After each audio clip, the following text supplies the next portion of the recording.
पाहताय महाराष्ट्रातील सर्वात जलद news network Maharashtra police news 24। कर्मचाऱ्यांच्या मागण्या मान्य होईपर्यंत शासनाविरुद्ध तीव्र लढा करणार राजाभाऊ सोनकांबळे। राज्य सरकारी कर्मचारी मध्यवर्ती संघटनेच्या महाराष्ट्र राज्याच्या नेतृत्वाने आदेशित केलेनुसार आज मंगळवार दिनांक 21 एप्रिल 2026 पासून महाराष्ट्र राज्यासह सोलापूर शहर जिल्ह्यामध्ये सुरू झालेल्या संपाचा आज चौथा दिवस असून या संपाची अधिक तीव्रता वाढवून आपल्या मागण्या मान्य करून घेण्यासाठी राज्य कामगार विमा रुग्णालयातील कर्मचाऱ्यांनी महाराष्ट्र शासन जोपर्यंत आपल्या मागण्याची पूर्तता करीत नाहीत तोपर्यंत त्यांच्या विरोधात बेमुदत संपाच्या रूपाने संघर्ष करून मागण्या मान्य करण्यास भाग पाडू। यासाठी आपण सर्व कर्मचाऱ्यांनी या संपामध्ये संपूर्ण ताकदीनिशी सहभाग घ्यावा असे राज्य सरकारी कर्मचारी मध्यवर्ती संघटनेच्या सोलापूर शहर जिल्ह्याचे सरचिटणीस राजाभाऊ सोनकांबळे यांनी व्यक्त केले। आज सकाळी 10:30 वाजता राज्य कामगार विमा रुग्णालयाच्या आवारामध्ये झालेल्या गेट सभेमध्ये कर्मचाऱ्यांना उद्देशात्मक बोलत होते।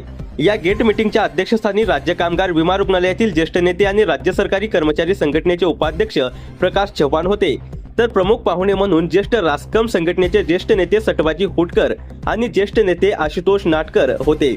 यावेळी राज्य कामगार विमा रुग्णालयातील वर्ग 3 चे कर्मचारी तसेच चतुर्थ श्रेणी कर्मचारी आणि महिला कर्मचारी मोठ्या संख्येने उपस्थित होऊन शासनाच्या निषेधपर घोषणा देत होत्या।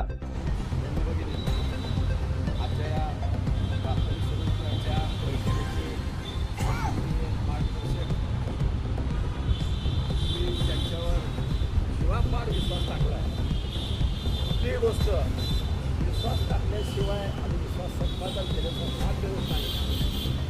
अशा मुलींच्या विश्वास असलेले ज्येष्ठ सन्माननीय प्रकाशजी चव्हाण साहेब राज्य सरकारी मध्यवर्ती संघटनेच्या माध्यमातून गेले 35-40 वर्ष स्वतःच्या स्वतःच्या तब्येतीची स्वतःच्या कुटुंबाकडे दुर्लक्षित करून कर्मचाऱ्यांनी हितासाठी सातत्यानं झळकणारे आणि माझ्यापेक्षाही सगळ्यांना असणारे 2 नेते सटवाजी होटकर साहेब आणि आशुतोष नाटकर साहेब आणि आपल्या विभागाचे पंचोळ साहेब आपल्या राज्य कामगार विमा हॉस्पिटलमध्ये अत्यंत निष्ठावान आणि प्रामाणिक असलेले सर्व कर्मचारी वर्ग बंधू होते। महाराष्ट्र पोलीस न्यूज 24 साठी महाराष्ट्र प्रतिनिधी रणजित दुपारगुडे।